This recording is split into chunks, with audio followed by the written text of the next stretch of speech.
Sejam muito bem-vindos, meus caros, e eu no dia de hoje venho mostrar-vos um relato chocante da jornalista Ana Leal, que tem feito um trabalho impressionante do ponto de vista jornalístico, e só temos é que lhe dar os parabéns, tanto a Ana Leal como a Sandra Felgueiras, são as jornalistas que eu tendencialmente mais menciono nestas reportagens, e venho mostrar aqui umas declarações da Ana Leal em que fala de um caso muito específico de uma mãe e de uma filha que têm parte da sua casa ocupada, precisamente onde têm, por exemplo, o contador da água e onde ficam sem acesso a qualquer tipo de água potável e têm que viver a sua vida condicionadas porque bandidos invadiram uma parte da casa. O senhorio confirma essa invasão, já foi fazer queixa às autoridades e nada se faz por esta família. Mas como a família é da comunidade cigana e efetivamente são uma família até algo violenta, porque segundo os relatos desta mãe já assistiu a um dos invasores a esfaquear um homem na rua, portanto, famílias de bem, portanto, pessoas de bem, pessoas cumpridoras da lei, como podem perceber, e portanto, eu venho mostrar-vos no dia de hoje esta declaração de Ana Leal,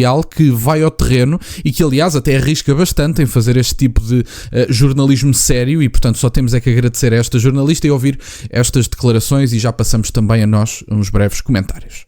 Eu estou chocada com a reação da Câmara Municipal, que aparentemente parece tudo muito bom para a Andreia, no sentido de que vão atribuir finalmente uma casa, mas a forma como o fizeram ou estão a fazer, e ainda não sabemos como é que isso vai acontecer, a forma como o fizeram não é normal, ou seja, isto mostra também a própria indiferença e a forma como sempre trataram a Andreia em relação a tudo isto. Não é normal que esta mãe e aquela menor, a Laís, tenham sabido pela comunicação social que ia ser atribuída essa casa. Exatamente, eu própria ontem falei para a Câmara Municipal, ainda incrédula, porque eu tinha falado com a Andreia não sabia de nada, e eu liguei a perguntar se achavam normal eu saber primeiro que a própria família. Meus caros, dada esta pergunta, só me resta dizer que em Portugal compensa ser um invasor.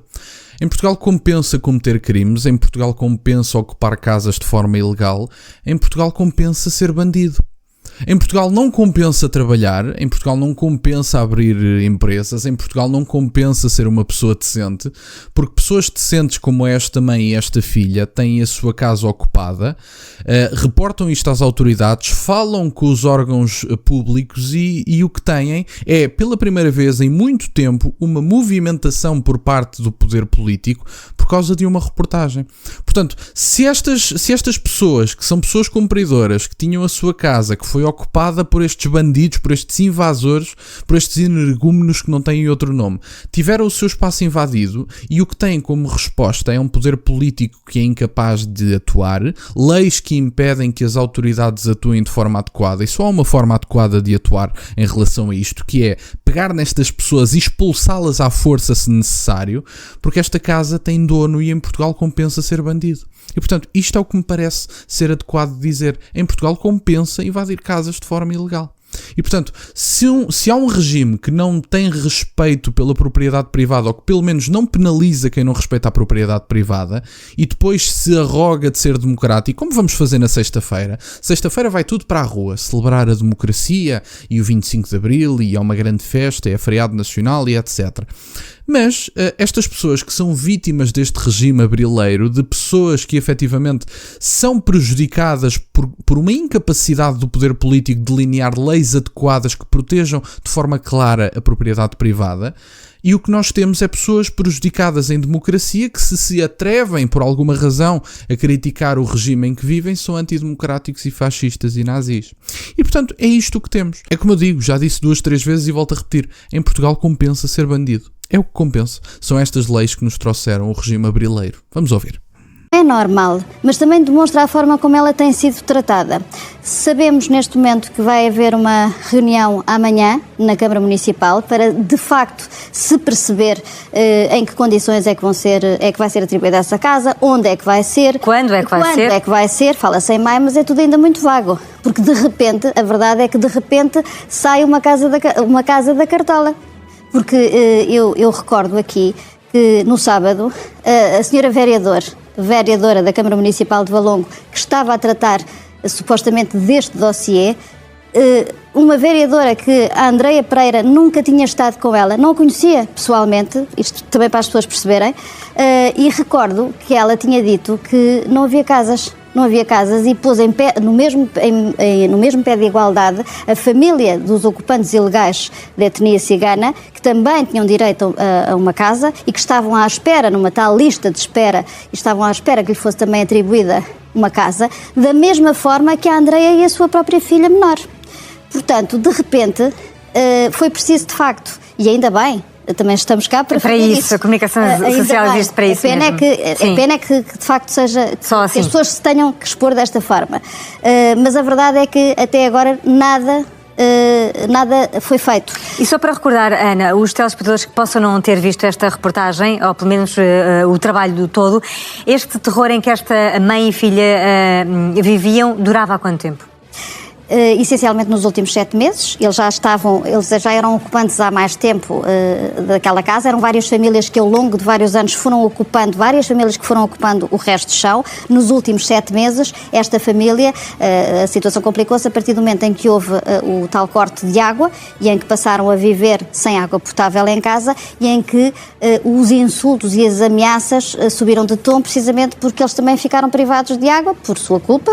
Veja-se bem, quer dizer, ainda insultam os proprietários da casa porque efetivamente ficaram sem água potável. Só há aqui uma forma de tratar deste assunto. Em primeiro, expulsar estas pessoas à força. Não há outra forma de tratar do assunto. Se são incapazes de cumprir a lei, pelo que sei, segundo li na CMTV, estes senhores ainda tinham rendimentos do Estado. Portanto, perdiam automaticamente todo o tipo de direitos a que tinham acesso. Estas pessoas não é por serem da comunidade cigana que têm direito a agir de forma impune. E pelos vistos é o que estas pessoas sentem. Sentem que em Portugal compensa ser bandido, sentem que em Portugal continuam a receber os seus rendimentos independentemente daquilo que façam, e portanto, se em Portugal compensa ser bandido, tem que deixar de compensar.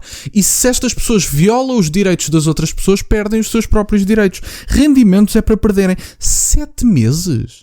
Esta família está sem casa há 7 meses. Estamos a falar de praticamente meio ano, portanto, um bocadinho mais de meio ano, tendo em conta que foram invadidas as casas e que estes senhores ocuparam as casas de forma ilegal. Onde é que anda o Estado de Direito? Onde é que anda o direito à propriedade privada? Temos algum direito à propriedade privada neste país? E depois, sexta-feira, vamos celebrar a democracia e o Estado de Direito e os direitos das pessoas. Um Estado de Direito, uma democracia que nem sequer garante a propriedade privada, merece ser festejada na sexta-feira? Não sei, pergunto. E não pergunto só para o 25 de Abril, pergunto também para o 25 de Novembro. Vamos celebrar o quê no 25 de Novembro e no 25 de Abril? O que é que há para celebrar? Um regime através de pessoas, através de governantes, portanto, mais governantes do que regime propriamente dito, porque temos regimes semelhantes ao nosso na Europa, apesar de, com algumas diferenças, obviamente, que conseguiram ser prósperos e dar condições de vida às pessoas. Portanto, temos governantes que nos têm levado às piores classificações de todos os pontos de vista da Europa. É o poder de compra, é a crise da habitação, são os salários, é a invasão de imigrantes, é a saída de jovens e, portanto, através de todos os critérios que nós podemos analisar, temos um país fracassado. E além de termos um país fracassado, conseguimos ter pessoas que se arrogam de ser os vencedores de determinados direitos que não são garantidos nos dias de hoje. E eu espero que as pessoas comecem a perceber que, enquanto não tivermos um país decente, talvez não haja assim tanto para celebrar. Enquanto estas pessoas, e muitas das pessoas que por aí andam, que agora talvez até voltem para a abstenção, eu espero que não, mas talvez até voltem para a abstenção, eu espero que tenham pelo menos a coragem de olhar à vossa volta, de esquecer um bocadinho o futebol e de esquecer um bocadinho os entretenimentos que podem vir por aí com o verão, e olharem um bocadinho para o país que têm. Olhar um bocadinho para as razões pelas quais nós estamos em eleições. Refletirem um bocadinho sobre o que foram estes 50 anos de regime e pensarem se têm os ditos direitos garantidos. O dito país de Abril garantido, que estes senhores utilizaram mais como ferramenta de narrativa e de propaganda política do que propriamente como realização prática. E, portanto, é um bocadinho isto. Vamos só ver estes 40 segundos finais e dou apenas mais algumas notas. A família de ocupantes e as coisas acabaram por se tornarem mais difíceis para esta família. E também recordo aqui que a Junta de Freguesia também emitiu, entretanto, um comunicado. De repente parece que toda a gente fez alguma coisa. Estão a fazer agora pós-reportagem, porque a verdade é que durante estes 7 meses ninguém fez nada. Esta mãe vive há 7 meses sem água potável em casa. E essa é que é a verdade. Inclusivamente, eu quando estive em Valongo, e estive lá 2 vezes durante a realização da reportagem, a verdade é que eu confrontei tudo o que era, todas as pessoas, todos os portugueses protagonistas políticos da região que era possível confrontar.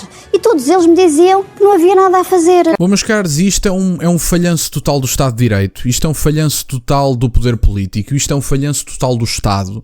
E o que nós temos é de, efetivamente, pedir desculpa a estas pessoas, falo da Andreia e da filha, não obviamente dos invasores, e retirar todo o tipo de direitos, seja de benefícios fiscais, seja até de direitos humanos que estas pessoas possam ter.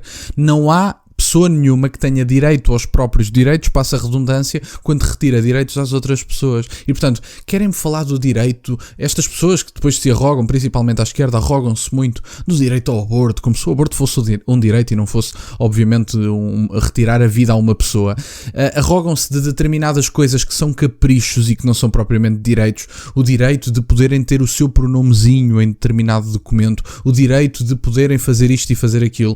Mas depois, o direito à propriedade privada é ignorado. O direito à propriedade privada, o direito à segurança, que deve ser garantida pelo Estado, que não está a ser garantida, tem aumentado a insegurança. Aliás, pode-se ver no RASI, por exemplo, e podemos analisar noutros dados, até mais a nível europeu, e temos uma invasão de imigrantes e o Estado a falhar miseravelmente, a atribuir nacionalidades de forma aleatória, a permitir a violação do direito à propriedade privada. E ficamos todos a ver, e o Estado não atua. E quando é que o Estado atua? Quando é que o poder político atua? Depois de haver uma reportagem, depois de haver meios de comunicação tradicionais, felizmente liderados por algumas jornalistas decentes, por exemplo a Ana Leal, e o que nós temos efetivamente é um Estado que falhou e um poder político que só atua quando está no meio de uma polémica mediática, porque senão não atuariam. Estão à vontade com 7 meses de uma invasão de uma casa, e não há nada que se possa fazer na lei. Eu não sou jurista, eu realmente não sei os contornos da lei, mas eu acho que é muito fácil de resolver este problema. Se a família da Andreia e a família de qualquer outra pessoa tem comprovativos, pode até nem ter comprovativos, mas tem a casa registada em seu nome, tem algum comprovativo, nem que seja nos órgãos públicos, de que está naquela casa e de que aquela casa é propriedade sua, só há uma forma de atuar, que é: vamos bater à porta destas pessoas. Vão querer sair a bem ou vamos precisar de chamar aqui a força de intervenção para vocês saírem a mal? Não há outra forma de tratar o assunto. E depois não se admirem que isto seja fomentado pelo poder político. O que o poder político fomenta quando não atua em situações de injustiça é a justiça popular.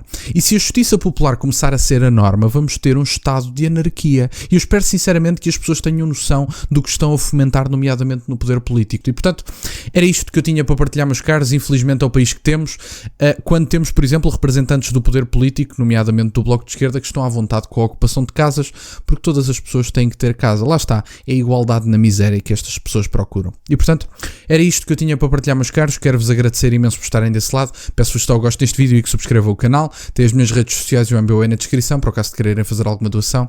E nunca se esqueçam, meus caros, questionem tudo. Até à próxima.